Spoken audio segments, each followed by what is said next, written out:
Everybody to this September seminar in the series which we co-run here at the Education Employees Task Force with the University of Warwick on questions surrounding employer engagement in education and school-to-work transitions. At the start of every year we sit down, feel like a football manager, trying to guess who we'd really like to sign this year, who do we really want to come along to speak to people like yourselves. And at the very top of our list this year was this man here. Scott Yates from De Montfort University in Leicester, who's done some really fascinating, innovative, exciting work on questions about school-to-work transitions, who succeeds, who doesn't succeed, who does well, who doesn't, and how we can explain some of those differences. So I'll hand you over to Scott. Well, thank you. It's the nicest introduction I've ever had. Thank you. Good afternoon. I'm Scott Yates from De Montfort University. I'm Head of Research in Youth, Community and Education there, and I have a general interest in young people's transitions to work, particularly young people experiencing various forms of marginalisation, of which social class background can be one. So I'm presenting one particular piece of work today, which I didn't do alone. I will credit my co-researchers as and when it is appropriate, and I would want to steal their thunder. So what I want to look at today is some work looking at the intersection, the interaction of young people's social background, their aspirations, and their employment outcomes, both in their teenage years and to the extent that we can, which is not as much as we would like to, given small numbers of data, when they're in later adulthood. I'll explain what we...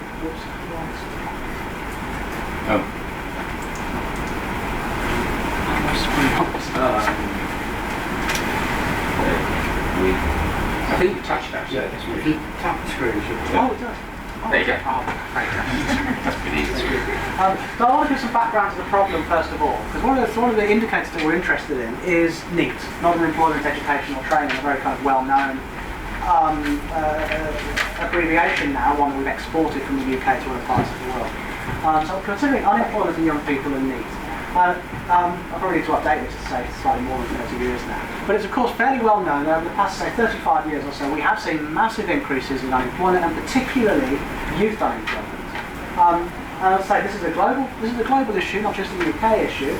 So we see some examples here that in the US we see 10 million 16 to 24-year-olds unemployed, which is twice the rate there that the older workers are unemployed at.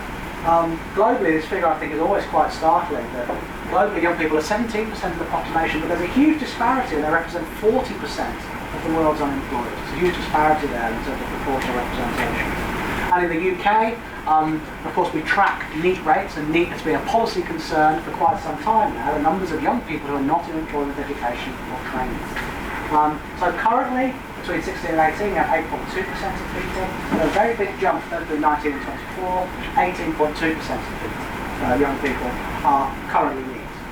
So not only is it a social policy problem, because we know that being NEET tends to have negative long-term outcomes, but there's other research that shows that being NEET in this kind of current climate is actually quite psychologically damaging to young people too. So research suggesting that many young NEETs rarely leave the house, feel not part of society, suffer depression and other mental health conditions. And of course, it wasn't always so.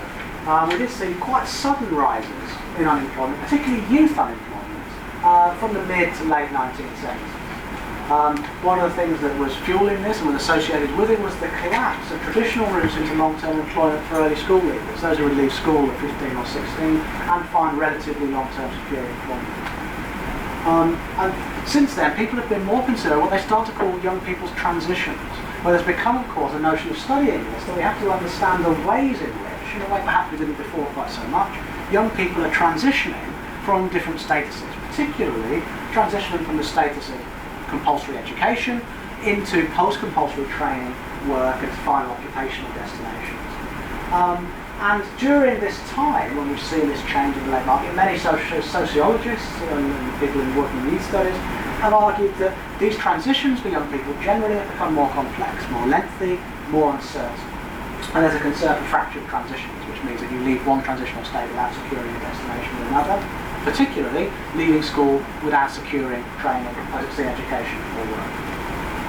We see a polarisation of the labour market in this time as well, where secure employment is increasingly associated with PMT, professional, managerial and technical occupations.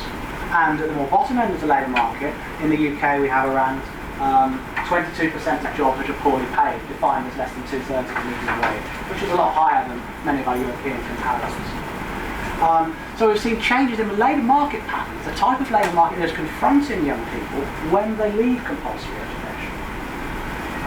And in many ways we've seen what young people do change to match it. So in the mid-1970s, where this early route was still intact for early school leavers, the participation rate for post-16s, people staying on in some form of education or training post-16, was only 30%. If we look at the rate now, it's 83.1%. So these patterns in the labour market confronting young people have also been associated with the types of things that young people do when they start to leave compulsory education ready to confront the labour market. And I want to think about what the responses are in terms of policy, how we think about the problems that young people face in transition.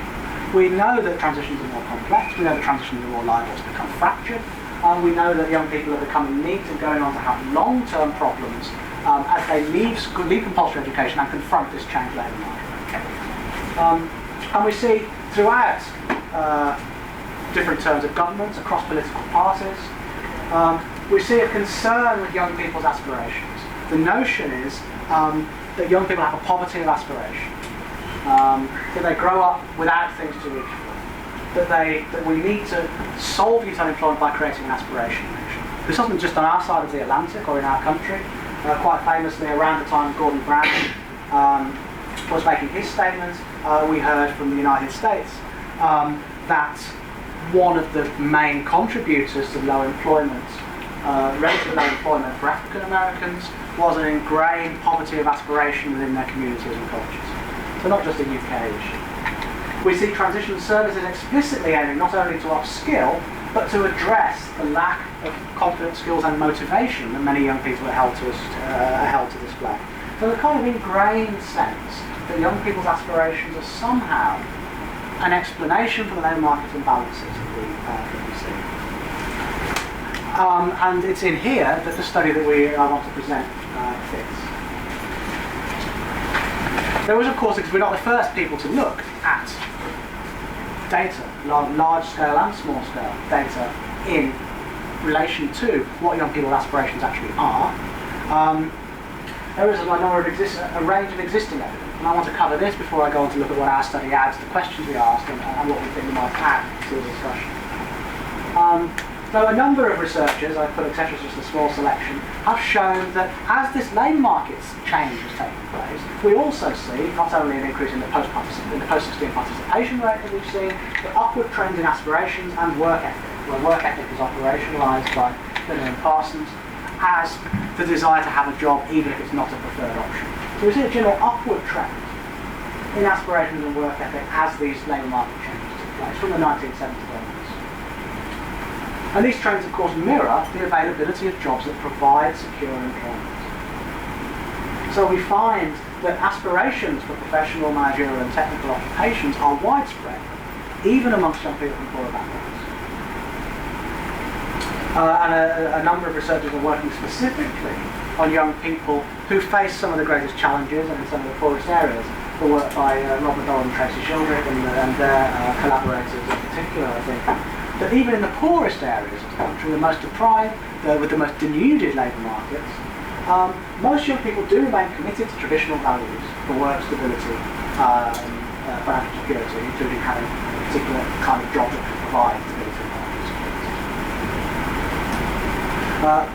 Paul Kroll, a very important researcher in this area, has noted as well that the availability of jobs in the higher socioeconomic status occupations, these PMT occupations, has not and is not going to keep up with the rising aspirations of young people. Professional jobs are oversubscribed, as rising in 2008, by about 3 ambitious young people for each job. Now we see figures generally quoted of around something like 46 graduates competing for his graduate job. I did see somebody quoting a figure of 160, but I haven't seen anyone else where that's been quoted. That seems rather high.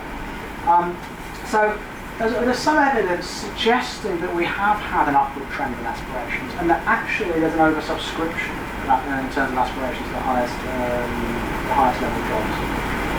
Now, our research came in against this background. I first of all must say that, as I said, it's not all my own work. I need to give very strong credit to my colleagues. It's one element of a larger project looking at uncertain and misaligned aspirations. Misaligned aspirations, I should define straight away so it's not a term of puzzlement, means young people holding aspirations for an occupation for which the young person is unlikely to achieve the necessary educational qualifications. So wanting to do something that requires a particular level of qualification, but being likely to attain a lower educational qualification. So with that done, I would say this is a larger project looking at these things using both US and UK data. And this project was run by Ricardo Salvatier's, Angel Harris and Jeremy Stapp. And their work on their elements of the project is much broader and contains elements that I wasn't involved in. My involvement is merely with what I'm presenting today.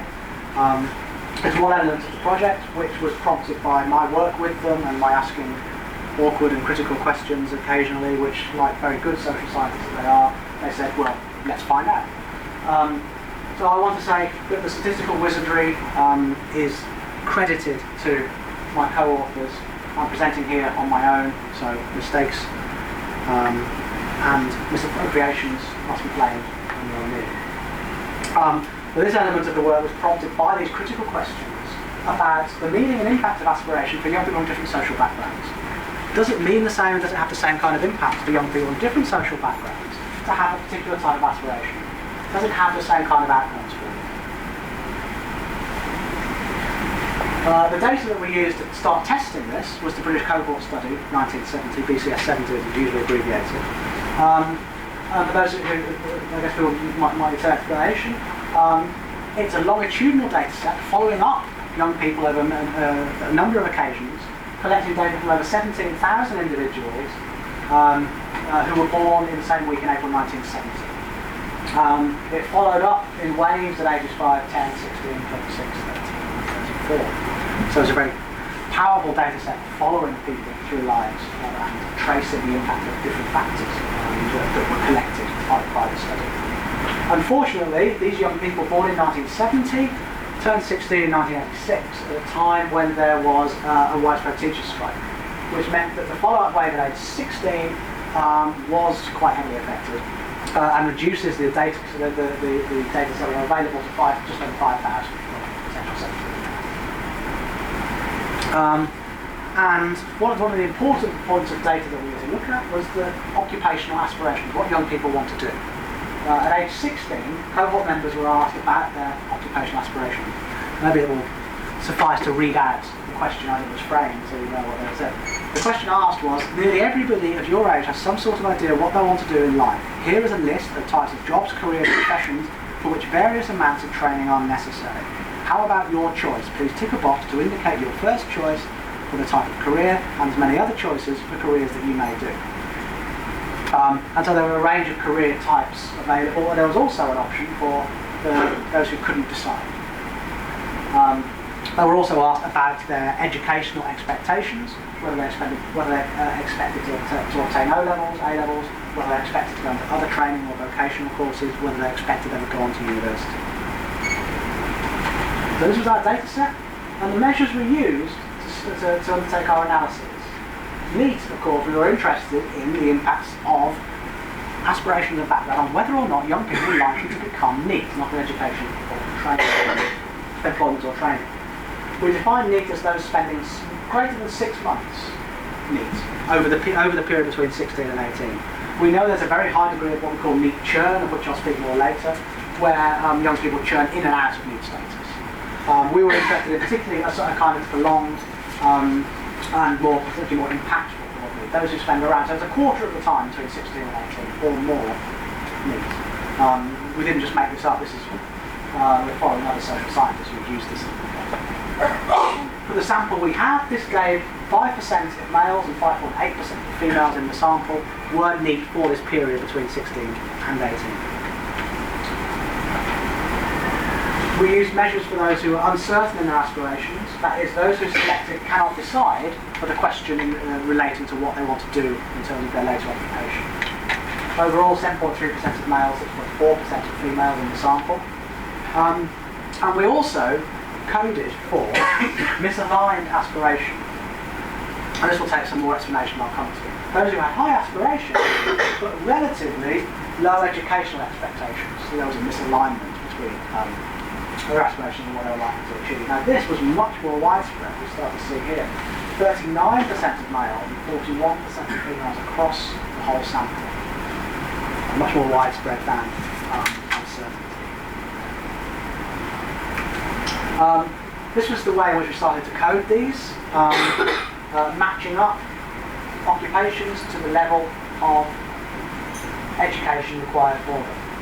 We didn't just make this up, we used the UK Labour Force survey to code them, looking at the average levels of qualification associated with each occupation.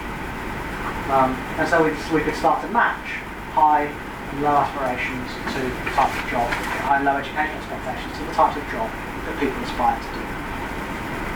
There's rather a lot to read on the slide, but just wanted to present all of it. So we ended up with a number of categories on which we can start to run analyses of the data. Those with high educational aspirations and high aspirations and high educational expectations, and those with low aspirations and high educational expectations were our reference group. Now we must note that there is potentially some issues that say this is misalignment as well, in that with low aspirations and high educational expectations, you can sort of say it's misaligned. And we don't think it's completely unimportant. However, in order to get a group with enough power, we needed to think about how we would set up a reference group. And we checked, of course, the relative incidence of need for these two groups. And around 1% of young people from both of these groups were the ones who ended up 6 months of need. So there's no actual difference in terms of needs.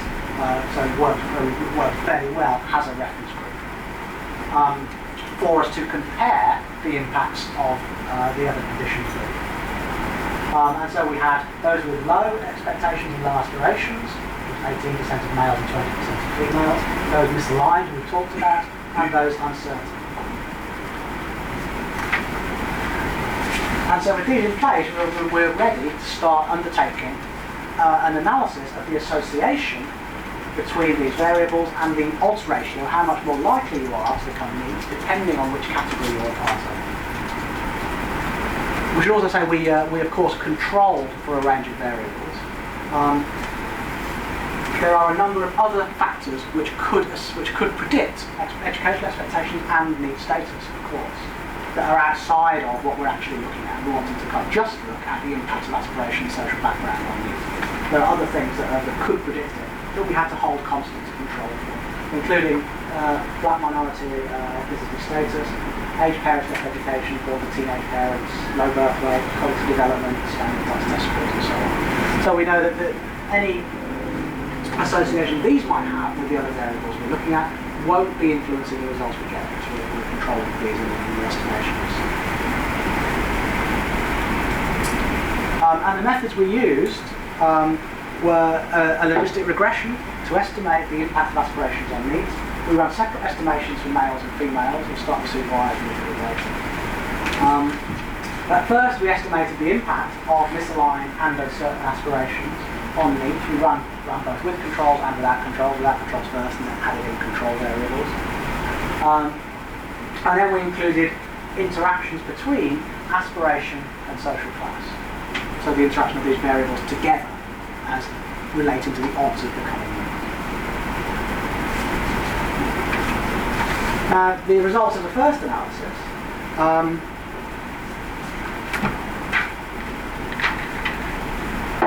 showed that males and females with low aspirations were 2 to 3 times as likely as the reference group to become neat. However, when we added control variables, this wasn't a statistically significant effect. So when we controlled for the other variables, we could no longer say we had any confidence in this having an effect on males. And uncertainty and misaligned aspirations were also associated with increased odds of need status. However, we also wanted to run an interaction between social background. This leaves unanswered questions about whether social background might be mediating the impact of different aspirational levels on outcomes. Could it be that is it necessarily the same experience and the same impact for young people from wealthy and from poor backgrounds holding particular aspirations? So this is what we ran the second time. This is the table as well. I apologise for the stats table, I'll just point out the data and try to explain it as we go along. This highlights the important set of findings that we have. When we run interactions between misaligned aspirations and SES 4 and 5. SES 4 and 5 means social economic status groups 4 and 5. Used by the using the I forget the actual name, the social class survey categories. SES 4 and 5 being the lowest of the two groups, using the occupation of the parent with the highest status occupation. Now what we find is even when adding in controls, those young people with misaligned identities, if you're poor, from a poorer background and have a misaligned identity, you're 1.9 times as likely to spend a quarter of the time between 16 and 18 years compared to your better off peers, which is quite an increase. However, we see a much bigger increase. Uncertain aspirations. For those who have uncertain aspirations, being poor, being from a poorer background, increases the risk of becoming weak by nearly 300% compared to those from wealthier backgrounds. So quite a significant effect. And this is what I want to kind of start to think about and explore. When we're thinking about the impact of aspirations, when we're thinking about what aspirations mean, we may need to take into account some of the issues that we haven't seen before. Issues of inequality and the impact of different levels of aspiration. So thinking of the summary of results before I come on to think about longer term outcomes and to thinking about the implications of what we're seeing. First thing is, of course, thinking back to the initial framing that we'd seen. Low aspirations, poverty of aspiration, a very kind of common theme. Well, 40% of the cohort overall held aspirations that were higher than they're likely to achieve, and were actually high in terms of, relative to, the labour market they were going to start with. Only 7% were uncertain. And we should note, of course, that being uncertain doesn't necessarily mean lacking aspiration. It means being unable to identify a preferred option at the age of 16 as to how to decide your option. It doesn't mean not having aspiration. We can't assume they're simply the same. So some of the things that we start to find, uncertainty and misalignment are much more common for young people from poorer backgrounds. 10% of those from the lowest socioeconomic status groups were uncertain, cannot decide members, compared to 6% of those from the top two socioeconomic groups. 52% of the low socioeconomic status group had aspirations that were misaligned, that were higher than their respective educational achievement, compared to just 28% of those from the higher group. So, for those poorest off, the issue of low aspirations is even more disproportionately outweighed by those holding aspirations high compared to what they were likely to achieve, and high compared to the labour market they were about to enter. Social background is an extremely powerful mediating factor on the impact of uncertain and misaligned aspirations. Now what this means is that the odds, the likelihood of spending this period of need, if you have misaligned or uncertain identities, is not the same for those from high and low socioeconomic status groups. Those with misaligned aspirations, being from a low SES background, increases the odds by 90%, as I said, those uncertain by 3.7 times, to 300%. That's an incredibly powerful mediating factor for social background. I also said we wanted to try to look at long-term outcomes.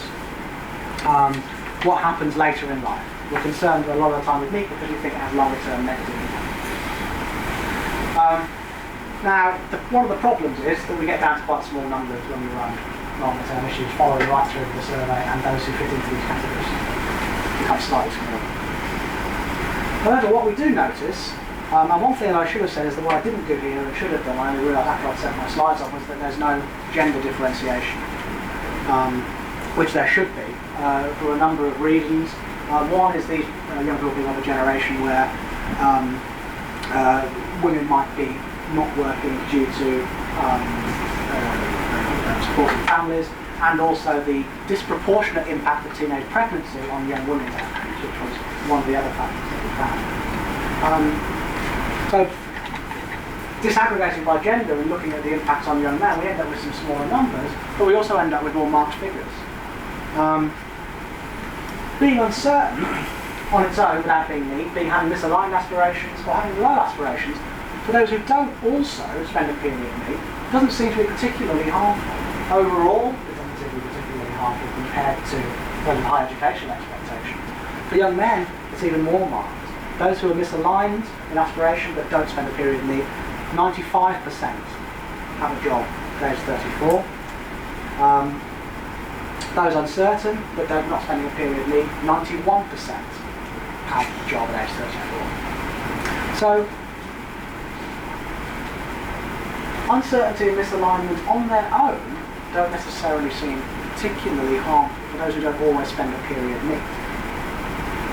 We also find substantial inequality in the impact of uncertainty and misaligned aspirations dependent on the social class of young people involved. There are large increased risks of neat interactions for low socioeconomic status young people, but not for high socioeconomic status young people. So one of the things we need to do is try to understand why this might be the case. The data tell us what's happening.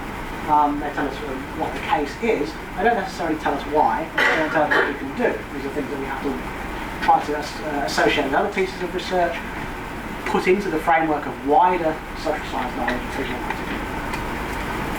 But it seems, as other social scientists have said, those with the fewest resources are at risk of what Kershaw calls floundering into neat status, or, as other people have pointed out, particularly Tracy Shildrick and Rob MacDonald, floundering into and out of poor work and other options, repeatedly, in ways that better off young people don't seem to be at the same risk of. We know from other places about neat churn, which I mentioned earlier, which is that persistent neat status, continuous ongoing neat status over the whole period of the teenage years, is relatively rare, very rare. We go back to the mid-2000s, I know we've had something of an economic crisis and another spike in youth unemployment since then. But we found only 1% of young people were neat throughout the whole period. The rest churn into and out of these various options. Shildrick and MacDonald and their collaborators in some of the poorest areas of the United Kingdom with the most denuded markets, places on Teesside and very recently Glasgow, identify what they call a low-pay, no-pay cycle. Young people cycling in and out of insecure work, low-paid work, and periods of things. Poorer off young people doing this, and at risk of doing this in ways that better off young people don't seem to be. We have to have a number of caveats, of course. We have to be honest about the data we've got. One of the first things which will probably already have struck people is that the data is rather old. This was a cohort born in 1970. And people turning 16 in 1986. So a long time ago, and quite a different economic time. The long-term data we have on NEET, when we think about the NEET categories, we still have fairly big categories for the non-NEETs, but the NEET categories are based on relatively small numbers. That's why we couldn't run the same statistical tests to try and compute odds ratio over the longer term. So there are some limitations that we have to acknowledge. However, we'll also say changes over the 70s and 80s were important, and this also has in common with the current climate that it was a time of very sharply rising youth unemployment and a time of political concern over youth unemployment, and a time of changing labour markets. And the findings are in line with other research, broadly supported with other research, which works on later data sets and smaller quantitative samples in particular locations. So we have, I think, despite the limitations, some reasons we're reasonably confident about what we're saying. So I want to make some final points, and a number of these will be open for discussion. As I say, the notion of solutions isn't in the data. We have to work these out in terms of what else we know from other places. But I think the findings do strongly suggest we need to do something more than simply say we need to raise young people's aspirations. High aspirations relative to the labour market and relative to likely achievement are much more widespread than uncertain aspirations. But uncertain doesn't necessarily mean no. Again, Roberts in his research has pointed this out quite strongly. Labour market imbalances are not due to quantity of aspiration. And I think sometimes it's relatively easy for us to think this. I wonder if Howard Becker, a venerable, very famous, very influential American sociologist, at the current American sociological address, showing again this is a transatlantic, perhaps a global issue, says everybody knows that youth are the cause of all problems in the world. They aren't prudent, they don't work hard enough, they don't learn what they should. Sometimes this explanation is rather an easy one to reach. I want to say that there's sometimes we see this, then there's an undue focus on young people's aspirations. The data doesn't support the notion of poverty of aspiration being the overarching problem we think it is. And the inequality in aspirations is something that remains masked by an overall monolithic focus on aspiration as a single issue. I wonder, and again this is an issue perhaps of discussion, I wonder if our undue focus on young people's aspirations for jobs might be replaced by considering what the aspirations we hold for the jobs that are available for young people to take on the table. And I wonder if the political will exists, or is it even possible to motivate, to address the inequality in the impact of different levels of aspiration. Seeing it no longer as a monolithic issue, as a singular problem, but as something that affects young people in different ways dependent on their social background. With a stark inequality in the odds ratios of market this moment. And I wonder, do we have the will to understand and start to take that on board as a potential issue as well? And as I say, some of the solutions are here, perhaps they're for discussion. That's all I have to say.